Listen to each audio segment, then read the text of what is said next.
안녕하세요 여러분, 세상 돌아보기입니다. 오늘은 23년 6월 8일이고 목요일입니다.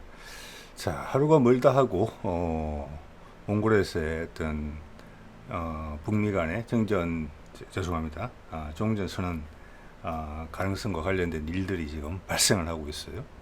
그래서 오늘도 또 정치 논평을 좀 다룰 수밖에 없네요. 자, 제목에서 보신 것처럼 오늘의 이제 핵심 소재는 일본에서 엊그제 수소에너지에 대해서 향후 15년간 150조 원이라는 거액을 투자하기로 했다, 이런 이야기가 갑자기 나왔어요. 그전에 기미가 제가 보기에는 없었던 것 같은데, 그래서 왜 이런 이야기를 일본에서 갑작스럽게 하게 됐을까? 그것도 G7 이후에. 그리고 또 앨런 머스크가 며칠 전에 몽골 총리랑 화상회담을 하면서 몽골의 어떤 수소에너지 개발에 대한 관심을 표명했단 말이에요. 연관돼. 자, 이게 뭐 여러 군데서 기사가 났고, 이건 로이터의 것을 제가 일단 하나 뽑아왔습니다. 여기 보면은 6월 6일 날 이런 일이 발생을 한 것 같고, 그제죠. 일본이 향후 15년간 수소에너지 생산에 150조 원을 투자하기로. 그 목적은 저탄소 시대 앞당기기 위해. 근데 왜 지금이냐, 이 순간이냐, 이제 그게 궁금한 거죠. 그래서 정부 투자 60에 3, 80조, 나머지는 민간 투자로 간다. 이런 이제 큰 그림이에요. 이게 이제 팩트고, 이렇게 이 타이밍을 골라서 일본에서 발표를 했다. 그 이유가 분명히 있다, 이런 생각이고요. 그 이유에 대해서 한번 생각을 이제 더듬어가 보겠습니다. 자, 이거 보실게요. 제가 어젠가 다룬 거죠. 앨런 머스크가 몽골 총리랑 화상 통화를 하는 내용이에요. 자, 그래서 그때 이제 몽골에서 프레젠테이션을 했죠. 당연히 어제 뭐 정치적인 부분에 대해서 말씀을 많이 드렸어요. 외교적인 부분에 대해서는. 오늘 경제적인 부분에 대해서 말씀드리겠습니다. 그렇지 않으면 내용이 너무 길어지니까 앞뒤 맥락이 궁금하신 분들은 그 링크를 좀 참고하셔야 될 것 같습니다.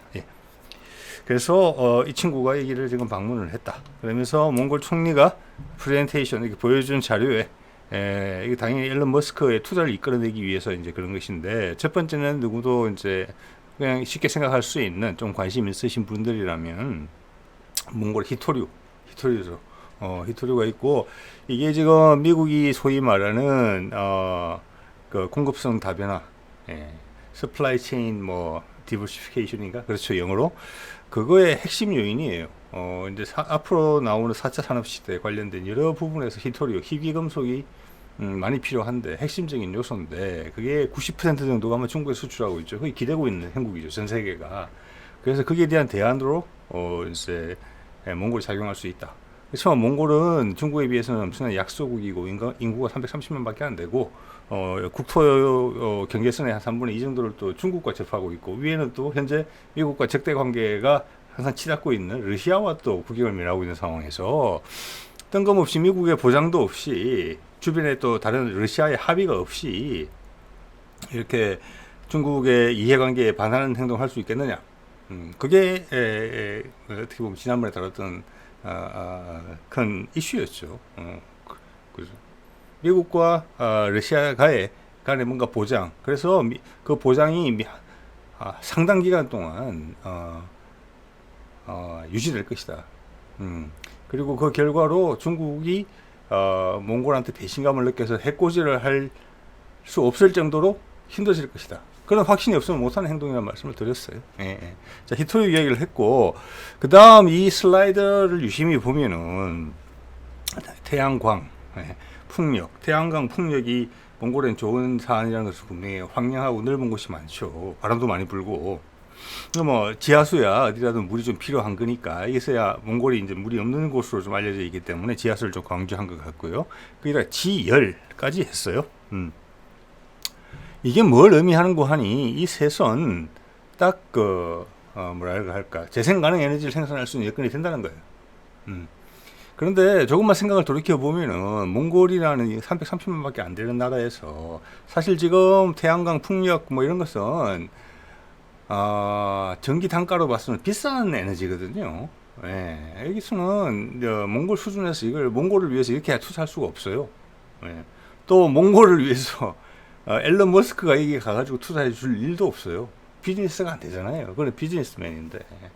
그렇기 때문에 이것은 여기서 충분한 전력을 생산해서 깨끗한 에너지를 그것을 수소로 바꿔서 수소를 요즘은 이제 에너지 캐리어라고 그러죠. 그걸 이제 이때까지 이제 전기 에너지의 문제는 뭐냐면은 저장을 할 수 없다는 거죠. 그래서 최대 출력에 맞춰서 발전소를 짓긴 해야 돼요. 거기서 안 정전이 되니까. 그런데 24시간 최대 출력이 유지되는 게 아니니까 나머지는 그렇다고 발전소를 끌 수 없죠. 예. 그러면 나머지 전기는 다 버려야 돼요. 그게 큰 핵심이었죠. 그것을 극복할 수 있는 방법이 소위 말하는 스마트 그리드고 최적화, 최고로 효율화해서 쓰겠다는 거예요. 거기에 더해서 그린으로 가겠다는 거고 그걸 가능하게 해주는 가장 큰 요인이 수소예요. 수소. 자, 전기가 남아돌 때는 그걸로 물을 전기 분해해서 수소가스를 만들어 놓는다. 그리고 전기가 한참 필요할 때는 발전소를 더 짓는 게 아니라 전기가 남아놀 때 버리지 않고 수소로 바꿔뒀던 그 수소를 이용해서 전기를 생산해야 된다. 그래서 맞춘다. 그렇게 간다면은 현재 기준으로는 단가가 좀 비싸더라도 풍력이나 태양광이 앞으로 비즈니스가 괜찮다. 예. 그런데 우리나라 같은 경우에는 그런 것을 우리나라에서 예를 들어서 많이 사용되는 것이 자동차로 처음에 많이 이용이 될 것 같은데 뭐 수소 모빌리티라고 하는 거죠. 그거는 미국도 마찬가지고 다 마찬가지예요. 공해 문제도 가장 심각한 거니까 그게. 예. 그걸 대체할 정도로 우리나라에서 충분한 그 모든 것을 연료를 공급할 정도의 수소가 생산하기는 어렵다. 그거는 스마트 그리드 전력망을 효율적으로 사용한다는 차원에서의 수소 생산이지 차량의 연료로 막 펑펑 쓸 정도로 지금 기름처럼 쓸 정도로 충분하지는 못하다. 그건 수입을 해와야 된다. 어떤 나라에서 풍력이나 태양력이 아주 쉬운 나라에서 이제 그들은 그 빈 땅만 있어도 수출이 된다는 거예요. 수소로 만드니까. 그게 새로운 세상이다. 4차 산업의 핵심이다. 전 세계 에너지의 지형이 완전히 바뀌는 것이다. 이제 그런 거거든요. 그거 아닌 다음에 여기에 앨런 머스크가 들여다볼 이유가 없는 거예요. 이런 데이터를 보면서. 네? 이게 몽골만을 위한 거면 네? 아니죠. 예, 그럼 송전선 뽑아야 되고 몽골 내에서도 힘들어요. 몽골 내에서도 돈이 많이 들어서. 울란바토르에 대부분의 인구가 모여 있는 것 같은데 저 그 해당 지역까지 수백 킬로, 수천 킬로를 송전선을 뽑아 보세요. 단가가 맞겠습니까? 안 맞죠. 네. 자, 그래서 그런 것이다. 그런데 앨런 머스크는 지금 전기차로 어떤 혁신을 초래해서 세계 시장을 만들어낸 사람인데 이 사람은 수소차에 대해서 되게 부정적이었어요. 그의 언급을 몇 개만 확인해 볼게요. 얼마 전까지 나온 기사예요. 여기는 이제 인사이드에서 옛날 인터뷰한 건데 수소차는 시장에 나오기도 전에 사망할 것이라고 이야기를 한 바가 있고 요 밑에 포브스에서 제가 인용한 건데요. 내용을 제가 줄건 것을 번역을 해보면은 에너지 저장 수단으로서 수소를 생각한다는 것을 제가 좀 전에 설명드렸죠. 예, 스마트 그리드의 한 부분으로. 예. 그건 잘못된 생각이다. 이런 생각 가지고 있던 사람이에요. 근데 금년 초부터 조금 바뀌는 기색이 보이거든요. 그래서 이번에 몽골 총리하고 대화하면서 몽골에서도 나라 차원에서 큰 딜을 하는데 거기 필요한 프레젠테이션 자료를 준비했는데 이 미팅에 임하는 앨런 머스크의 마음 자세를 읽지 못하고 가겠습니까? 그럴 리 없거든요. 자, 이것은 요즘 솔솔 말이 나오기 시작하는 앨런 머스크도 이제 수소차로 가야 된다. 과거에 이런 이야기를 발언을 할 때는 전기차 시장을 더 키워야 되기 때문에 수소차는 적이기 때문에 그걸 죽이기 위해서 그렇게 말했다고 볼 수 있고 지금 앨런 머스크가 갈아타려고 하는 이유는 전기차 시장의 종말이 멀지 않았다. 왜? 세계사적 흐름과 세계 정치적인 구도 그리고 패권 경쟁의 드라마가 지금 수소 시장을 촉진하고 있다. 그걸 이제 느꼈다. 이렇게 말씀드릴 수 있어요. 예. 그리고 우크라이나전에서 발을 담금으로 인해서 미국 행정부랑 같이 가고 있거든요. 해외 전략이라. 예.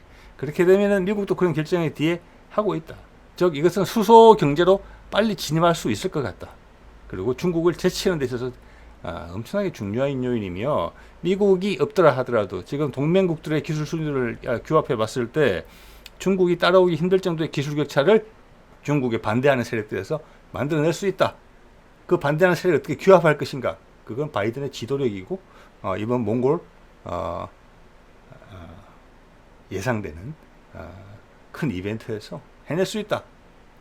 이렇게 생각하는 거죠 지금. 네. 자, 그래서 그러면 중국이 과연 이제 수소 에너지 수준이 어느 정도 되느냐? 그거를 찾아봤더니 의외로 우리 코트라라고 아시죠? 우리 저기 산업통상자원부랑 관계되어 있는 정부 기관 비슷한 곳이고 해외 시장 조사를 주로 하죠. 여기에 보면은 좋은 자료가 있더라고요. 짤막하게만 소개해 드릴게요. 예. 중국은 세계 최대 수소 생산국이지만 기술 혁신력이 취약하고 핵심 소재 기술, 부품의 대외 의존도가 높은 초창기에 있다. 자, 근데 중국이 3,300만 톤의 생수를 생산하는데 왜 이랬느냐? 이 수소의 대부분은 우리 지금 옛날에 굴뚝 산업에서 부산물로 수소가 나옵니다. 부산물로. 네. 부산물로 수소가 나와서 이거는 지금 우리가 수소차를 이야기하는 최소한 그린 에너지, 그린 수소랑 거리가 먼 부분이에요. 자, 그렇게 이해를 하시면 되고 핵심 소재 부품 기술에서는 뒤쳐져 있다. 이게 전기차 부분과는 다른 부분이에요. 예. 그래서 여기서 전 세계 시장이 그쪽으로 확 돌아서게 되면은 중국이 여태까지 기울여왔던 노력들은 다 허무하게 무너질 수가 있다. 몇 가지 기술을 차단함으로 인해서. 이거는 무서운 이야기다. 중국의 현재 상황은 이렇다. 격차가 있다. 지금 미국, 이나 한국, 유럽 같은 수소 선진국에 비해서 기술 선도국에 비해서 뒤쳐져 있다는 걸 확실히 느낄 수 있습니다. 그걸 보완할 수 있는 자료는 이런 거예요. 저는 이게 이제 글로벌 수소 연료 전지차 판매 현황 2022년 건데 이게 중국 자료로 보게 될 줄은 몰랐습니다. 어쨌거나 코트라에서 온 거고요. 22년에 보면은 우리나라가 괄목할 만한 성장을 한 걸 볼 수 있어요. 10년 전만 해도 우리는 수소 부분에 있어서 뒤처지는 국가였어요. 엄청나게 많이 따라잡았죠. 특히 상용화 부분에 있어서는 전반적인 기술 수준도 해외에서 여러분도 그런 보도 보셨을 거예요. 한국이 제일 낫다. 현재 수소 시장에서는. 예. 이 말은 미국이 수소 시장으로서의 전환을 확 촉진을 해서 중국과의 거리를 확 벌리려고 한다면 우리나라에 기대는 바가 클 것이라는 것을 의미하는 거예요. 예. 우리는 이미 딱 자리를 잡아놓은 거예요. 길목을 잡고 있어요. 그래서 차량 판매량을 보시면은 우리가 지금 작년 기준으로 한국이 10,000대, 예, 미국은 2,000대밖에 안 돼요. 세계 1위예요. 예. 그리고 당연히 이게 필요한 생산 기술, 우리는 거의 연료전지부터 핵심 부품을 국산화하고 있고 나머지 부품도 금방 국산화될 것으로 보여요. 자, 차량에 들어가는 연료전지뿐만이 아니라 보관 탱크, 액화하는 거, 수송, 이런 거에도 지금 많은 기술적 진보가 있는 것 같아요. 바깥으로 다 알려지지는 않지만. 그런 것을 미국이 전체적으로 검토를 했기 때문에 기술의 조합을 봤을 때 얼마 가도 된다 라고 봤기 때문에 하는 거예요. 예. 이거는 새로운 기술적인 투자처가 또 되는 거예요. 지금 세상이 돌아야 되잖아요. 그래서 가솔린 차가 전기차로 다 바뀌는 게 아니고 채 바뀌기도 전에 전기차는 스스로에 많은 문제가 있습니다. 수소차가 훨씬 완벽한 답이죠. 수소 인프라만 구축이 된다면. 그게 자신이 있기 때문에 이렇게 건너뛰기 한다는 거예요. 그 과정에서 중국을 낙오시킬 수 있다. 이렇게 본다는 거죠. 예. 자, 그리고 그 기술적인 부분에 대한 언급도 있어요. 같은 코트라 자료인데 여기 보면은 중국은 수소 연료 전지의 핵심 부품인 촉매, 양자 교합막, 이제 중국에서 이렇게 부르는 것 같아요. 이제 우리나라에서 뭐라고 부르는지 모르겠습니다만은 이걸 수입에 의존하고 있다. 이겁니다. 즉 이것을 자르게 되고 지금 중국만이 가지고 있는 희토류를 몽골이나 북한 등 다른 나라에서 유통할 수 있으면은 중국에 기대는 바가 없어서요. 네. 그리고 북한이 이 그림에 들어오게 되면은 전 세계 공장으로서 저렴한 제품을 제공해주던 중국의 역할을 많은 부분을 북한이 가져갈 수 있어요. 예. 훨씬 더 저렴하게. 예. 그래서 우리가 담대한 선언 해놓은 거 아닙니까? 그런 인프라 쉽게 구축해 주라고. 예. 전력망만 연결하면 되고 도로망 연결하면 되고 철도망 연결하면 되죠. 예. 공항이나 항만 같은 건 우리 거 그냥 쓰면 돼요.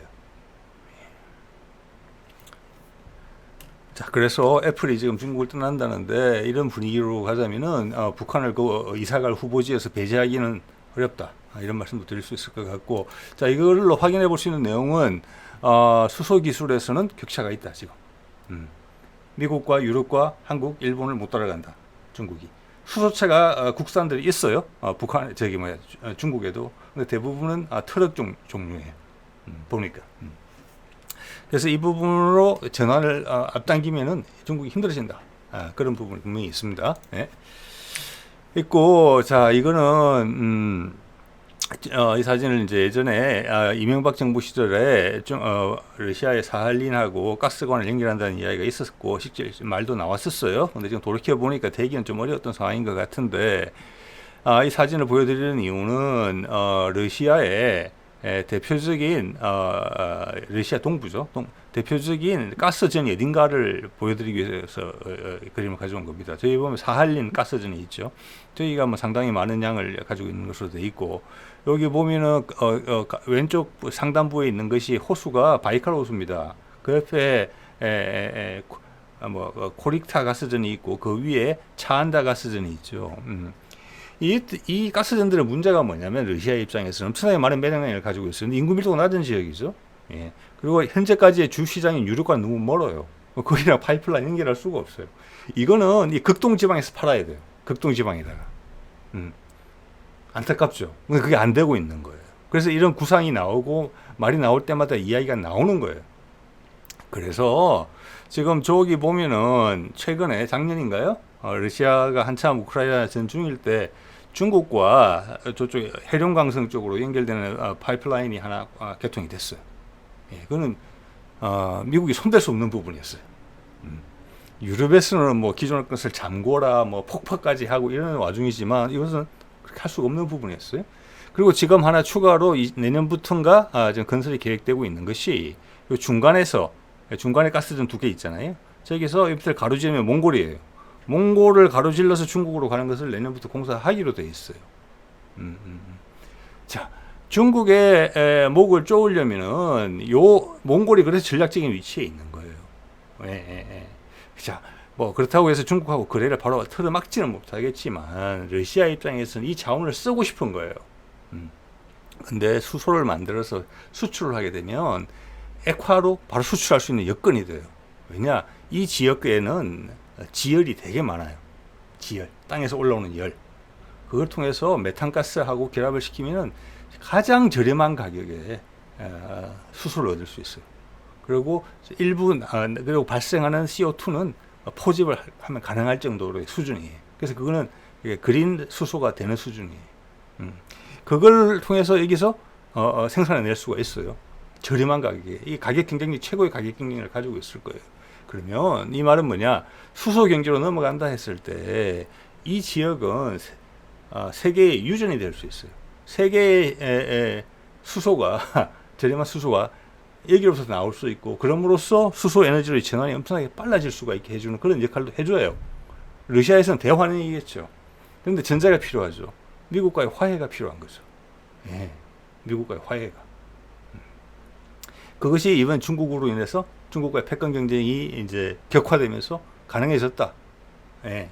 그리고 옛날부터 누군가가 그 큰 그림을 그려왔다. 남북 문제와 관련해서. 예. 이것이 계속 드러나고 있다고 저는 봅니다. 예. 자, 이런 부분들이 엄청나게 큰 시장이 형성되는 것이고, 지금 전 세계 경제가 침체되어 있잖아요. 아주 위험할 정도로. 지금 당장 무슨 일이 발생해도 하나도 이상하지 않는 경제거든요. 이 투자처가 생기는 거잖아요. 폭발적으로. 그러면서 경쟁자를 제압할 수 있다? 엄청나게 매력적인 포인트죠. 그래서 몽골 하는 거죠, 지금. 그리고 또 몽골은 스스로도 약간의 지열의 요소가 있기 때문에 파이프라인으로 잠깐만 연결해도 스스로 괜찮은 양의 수소를 생산할 수 있는 여건이 돼요, 몽골은. 예. 그런 부분도 있는 것 같아요. 일단 거기서 뭔가를 시작해야 되는 거죠. 거기에 이제 일론 머스크가 뛰어든 것이고, 지금 봐서는. 자, 이건 이전 정부 때 기사인데 21년이죠. 여기 보면은 이제 산업부 2차관이 러시아와 LNG 수소에너지 협력 확대 위해 논의. 즉 이것은 뭐냐면 이 PNG라는 언급이 나와요. PNG는 기사 중에 이거는 이제 파이프라인을 의미하는 거거든요. 제가 밑에 영어로 이제 적었습니다만은 이거는 이명박 정부 때부터 있어 오던 그것을 다시 한번 이제 환기시킨 거고, 두 번째는 처음이죠. 수소 에너지. 예. 그죠? 그러니까 이때 큰 그림이 그려졌다고 봐야 돼요. 그 당시 우리 정부는 북한과 미국 사이에 직접적인 중재 역할만 한 게 아니라 세계 구도를 가지고 그때 중국과 미국의 경쟁 구도를 잘 간파하고 있었던 것 같아요. 핵심적으로. 그 나라 간의 역학 구도에 대해서도. 그래서 미국의 입장에서 또 러시아의 입장에서 전체를 조율한 느낌이 들어요. 이 아이디어의 입안자는 우리나라다. 예, 저는 그런 이제 심정이 굳어지고 있습니다. 보면 볼수록. 사할리는 건 어떤 움직임이 있느냐, 쓸만하냐. 그래서 자료를 찾다 보니까 아주 신통한 자료가 하나 저한테 잡혔습니다. 여기 보면은 21년 자료거든요. 좀 전에 그 박기영 산자부 2차관이 미팅했던 그 시기예요. 예. 제목을 뭐라고 뽑았는데 내용을 보면 이런 내용이 나와요. 천연가스와 지열을 이용한 그린 수소 생산, 러시아 최초 탄소 중립 지역. 지금 우리가 하는 말하고 똑같죠. 예. 그 수소, 그린 수소 생산해가지고 사할린에 인구 얼마 된다고, 예? 러시아 동방에 인구 얼마 된다고 어떻게 쓰겠습니까? 벼로 실어 날라야죠. 예. 그겁니다. 그때 이미 이 이야기가 다 돼 있었던 거예요. 예. 그래서 24년부터 생산이 가능하다. 25년부터는 수출할 것이다. 이 기사 내용에는 일본에 이미 말이 맞아져 있다. 공급 라인이. 그런 내용이 기사 중에 있어요. 예, 뭐 어차피 러시아 입장에서는 그린 수소를 생산하게 되면 뭐 중국을 포함해서 다 수출 지역에 수출할 수 있어야 되죠. 그런데 이 기사 내용에 따르면 어느 정도 준비는 되어 있는 것 같은데 수출 준비는 지금 현재 일본은 이것을 받아들일 여건이 못 돼요. 기존에 수입하는 것도 뭐 예를 들어서 천연가스 같은 것도 막아야 될 판이잖아요. 예. 그런데 그제 일본에서 엄청난 금액의 수소 투자를 하겠다라고 이야기가 나왔단 말이에요. 단기적으로는 이걸 보고 있는 것이고, 즉 이것은 이 수소가 세계 시장에 팔려갈 수 있다. 그리고 아이고 우리가 지금 되게 기술을 먼저 시작했는데 상업화를 위한 기반 시설이 좀 취약했네. 살짝 놀란 그런 맛이 들고 조만간 짧은 기간 내에 여기에 관련된 큰 결정들이 있겠구나. 큰 문은 열려 있는데 세부적인 결정들이 들어가는데 그 세부적인 결정 하나하나도 엄청나게 큰 결정이죠. 예? 주요 파트너가 누가 되느냐 이런 거겠죠. 거기서 우리가 손해를 봐서는 안 되겠구나. 그래서 우리도 여기에 온몸을 실른다 라는 의미에서 투자한 것 같아요. 그 점에 우리 한국이 훨씬 앞서가고 있죠. 그래서 우리가 이 기획자 역할을 했다고 보는 거예요. 네. 그래서 이런 것을 통해서 일본의 움직임을 통해서 일본의 조급한 저런 발표는 지금 G7 회담에서 뭔가 큰 결정이 내려졌다. 예. 그 전까지는 누구도 몰랐다. 바이든의 마음속을 통보받은 거다. 그 이후로 앨런 머스크도 이런 건가라고 하다가 마음의 결정을 탁 했다. 또 수소한다. 이제 일본도 어이구 큰일 날 뻔했네. 옆에 있는 한국은 이만큼 앞서갔는데 안 되겠다. 앞으로 협상에서 불이익을 받을 수 있다. 잘못하면. 이런 준비가 안 돼 있잖아. 이런 할 말 없으니까. 예. 사실 수소차를 제일 먼저 꺼내는 곳은 일본이에요. 미라이라고 도요타에서 2014년이에요. 근데 그 이후 우리 한 추월당한 상태거든요. 우리는 신경을 바짝 쏟았고 우리는 수소법까지 만들었잖아요. 수소법까지. 자, 그런 것이 읽혀서 이 몽골의 이벤트가 대단한 이벤트가 될 수 있겠다. 여기서 정치적, 군사적 문제뿐만이 아니라 중국을 경제적으로도 고립시키는, 기술적으로도 고립시키는 이런 조치가 좀 행해질 가능성이 크다. 그의 포장은 뭘로 될 것이냐? 탄소 중립의 새로운 차세대 에너지로 넘어간다. 예. 이것을 보면 뭐가 설명이 되느냐면 미국이 갑작스럽게 바이든 들어와서 아프간에서 빠져나왔죠. 대책 없이 그 지역 국가들 입장에서는 그때 이미 여기에 대한 이야기는 있었다고 봐요. 예. 이미 에너지가 다음 단계로 넘어간다는 것에 대한 이야기가 큰 그림은 그때 이미 그려졌고 그때 한국 정부하고 미국 정부 사이에 그런 건 교감은 있었다. 예, 어느 정도. 근데 그걸 실현해 나가는 과정에서 울퉁불퉁 튀고 막 이러는 판국이 된 거죠. 지금까지 왔다. 그렇기 때문에 미국이 중동에서 과감히 나올 수 있었다. 그 마음속에는 이 부분이 있었다라는 거죠. 예. 그게 다시 우크라이나전이라는 희한한 상황이 발생하고 코로나 사태라는 또 희한한 상황이 겹쳐서 발생하는 와중에 돌고 돌아서 더 강력해진 강도로 다시 돌아왔다. 이렇게 봐줄 수 있는 것 같아요. 예. 자, 그러면 여기서 지열이라는 게 어떻게 활용되는 것이냐 그걸 우리가 한번 이해해 볼 수 있어요. 여기에 가격 경쟁력은 엄청난 가격 경쟁을 가질 것이다. 이게 누가 투자를 하느냐, 누가 지분을 얼마큼 가지느냐 이런 것도 상당히 큰 문제다. 지열 발전의 원리를 제가 한번 찾아봤습니다. 여기 보면 영어로 되어 있는데 쉽게 이야기하면 지열이라는 것은 우리 그거랑 같아요. 우리 보면은 온천수 나온다는 것은 그 밑에 지하수 레벨까지 땅이 뜨겁다는 거잖아요. 그죠? 그러니까 땅속으로 내려가면 온도가 올라가는 건 다 아시는데 화산 지역 가면 그게 이제 가까이 있는 거죠. 지면에. 예. 그러면 거기다 구멍을 뚫고 일부러 우리가 온천수를 만들 수 있는 거예요. 쉽게 이야기하면 거기다 물을 부어 넣으면. 그리고 뚜껑을 닫으면은 밑에 압력이 되게 높잖아요. 그럼 물이 끓지 않고 온도가 막 올라가는 거예요.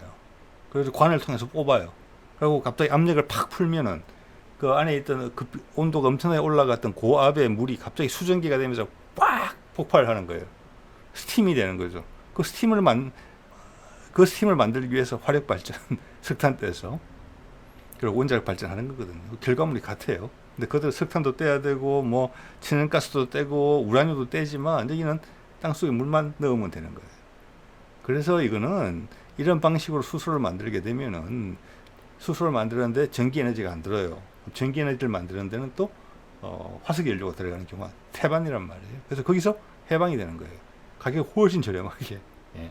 그럼 그 스팀을 어디에 뿜어주느냐? 이것은 이제 터빈을 돌려가지고 전기를 생산하지만 수소를 만들 때는 거기다가 아까 사할린에 역시 엄청나게 매장이 되어 있는 메탄가스, 천연가스하고 결합을 시켜요. 그래서 높은 온도의 물, 아까 부글부글 끓는 물 올라왔잖아요. 그거 하면 먼저 이제 일산화탄소하고 수소가 생겨요. 여기에다가 뜨거운 물을 한 번 더 처리를 하면은 이산화탄소하고 수소가 발생을 해요. 이것은 오랫동안 사용되어 있는 방법이에요. 왜냐하면 우리도 이제 수소가 산업 현장에서 필요하기 때문에 이런 방식으로 생산을 해왔거든요. 그래서 이건 안정된 방법이에요. 새로운 기술도 아니에요. 이걸 스케일업만 하면 되는 거예요. 그리고 이렇게 나오는 것은 저기 또 메탄은 여러 가지 뭐 에탄, 뭐 프로판 중에서 탄소의 상대적 비율이 제일 적어요. 이것은 나왔을 때 포집을 하면 돼요. 그냥 공기적으로 못 나가게. 그래서 이거는 그린수 이렇게 이런 방식으로 생산된 수소는 그린 수소로 분류가 돼요. 이것을 지금 하겠다는 거예요. 러시아가 싼 값에. 전 세계에 이제 공급할 수 있는 길이 열린 거죠, 이게. 그래서 거기 이제 사할린 같은 경우는 LNG가 아니고 바로 이제 수소로 넘어가게 되는 것이고, 그 수소는 이제 냉각을 하거나 액체화 시켜가지고 그런 데 대한 기술 투자도 많이 이루어지고 있는 것 같습니다. 상온에서 액화시킬 수 있는 방법 같은 거. 다른 뭐 암모니아하고 결합을 시켜서 이동을 한다. 그다음에 또 다시 값이 싸지니까 용기도 싸지고 그래서 그걸 수송한다. 이런 부분이에요 지금. 그래서 이 부분이 지금 트일 가능성이 있다. 그걸 느꼈기 때문에 기시다가 그런 결정을 했다. 그런데 이 아이디어의 중재는 우리나라에서 한 것 같다. 그렇게 지금 판단이 돼요. 자, 그러면 이 몽골이라는 곳에서 미국이 이제 생각해 볼 수 있는 부분들을 정리를 해보면 정치적인 부분을 좀 빼고 군사적인 부분도 좀 빼고 일단 경제 기술적인 부분을 우선해서 말씀을 드려보면은 히토리 확보라는 부분이 있어요. 중국 종속에서 탈피하는 거죠. 엄청나게 큰 해방감입니다.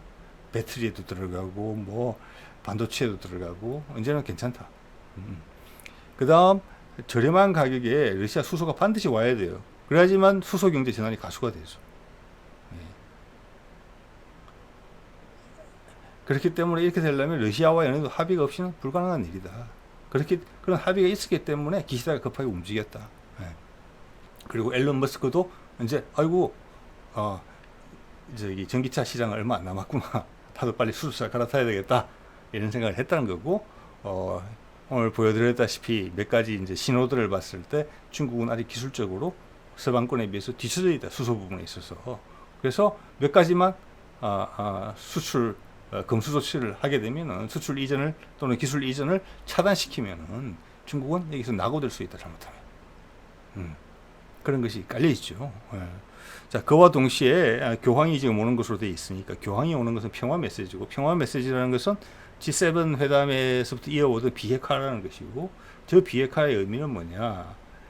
한반도 비핵화로 가는 거고 한반도 비핵화, 즉 북한의 비핵화는 뭐냐? 북한과 미국의 수교, 즉 종전협정 그리고 외교 관계를 맺는 것을 의미를 해요. 그게 지금 러시아와의 합의에 분명히 들어있다고 봅니다. 그래야지만 러시아의 시베리아 물류망이 가스는 해결됐지만 전체적으로 발전을 하려면 그건 유럽 국가들도 원하는 일이에요. 물류망이 대륙을 통해서 기차를 타고 와야 돼요. 밑에 지금 남중국해 거쳐오는 거기가 현재로서 해상 수송망이 주요하기 때문에 남중국해를 기반으로 중국과 미국의 긴장이 고조되는 것도 거기도 하나 있거든요.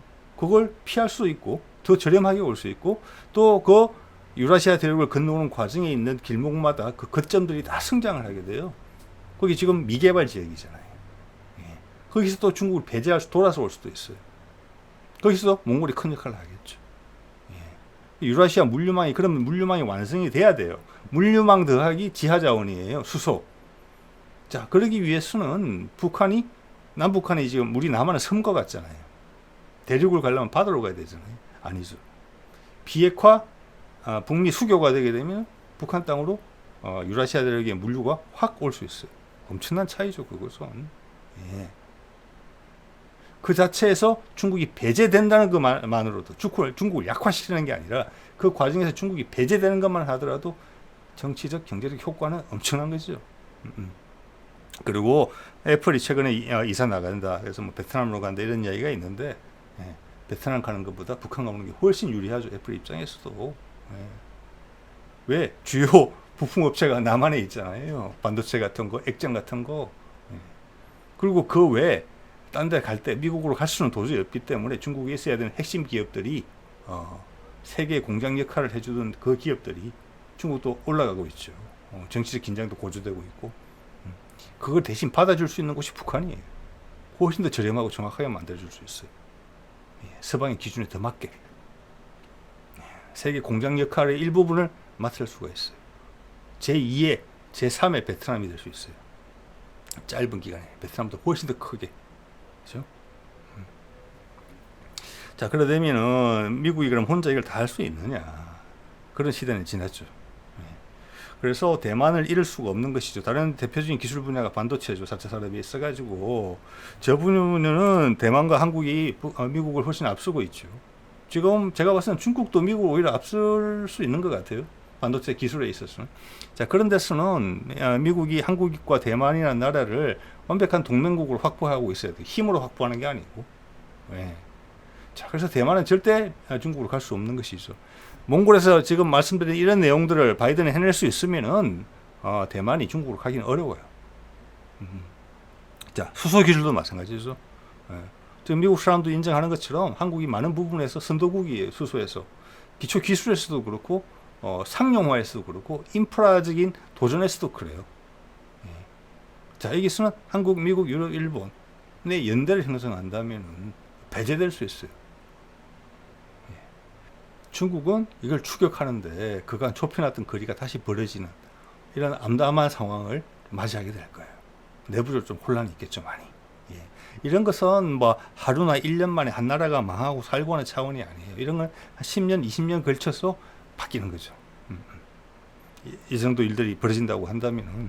그리고 그런 게 좀 정착이 된다 그러면은 지금 아마 차세대 원전 이야기도 나올 것 같아요. 에너지 체계를 완전히 바꾸고 싶거든요. 일단 수소 기술물이 자리를 잡아야 되니까. 그다음 차세대 원전은 그것을 이제 보완하는 방식으로 나오게 될 거예요. 기술적 준비는 돼 있죠. 그런데 시장에 제출하는 순서는 그런 것 같아요. 그 부분에 있어서도 우리 기술력하고 러시아의 기술력, 미국의 기술력 대부분 유사하다고 보지만 저는 우리가 왜냐하면 이 부분을 러시아가 옛날부터 투자를 많이 했던 부분이거든요. 그 기술이 우리한테 왔고 그걸 더 세련되게 가다듬은 건 제가 보기에는 우리인 것 같아요. 미국도 어느 정도 하고 있고. 예. 자, 그렇게 되면은 세상의 에너지의 틀이 완전히 뒤바뀐다. 그리고 그 과정에서 중국의 중요성은 떨어진다. 지금보다. 그게 의미하는 바는 뭐냐? 뭐 이런 거죠. 자, 오늘은 이 정도 이야기를 해보도록 하겠습니다. 네.